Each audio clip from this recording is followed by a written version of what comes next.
И улады просто вырашылі расправиться с правоабаронцамі.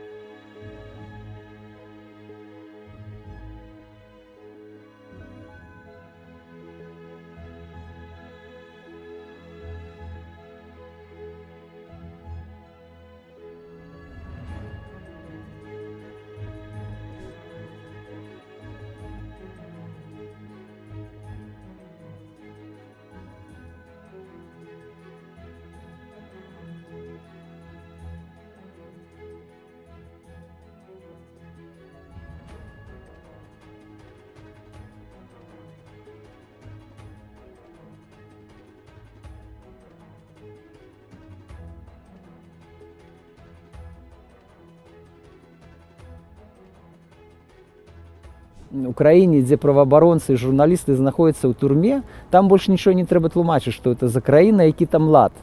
Вось, таму гэта ёсць пэўны існаванне нашай арганізацыі, ёсць такі сур'ёзны выклік для этой сённяшняй аўтарытарнай улады. Вось, ну і справіцца з намі, я думаю, што іх не хопіць сіл, я проста не уяўляю сабе.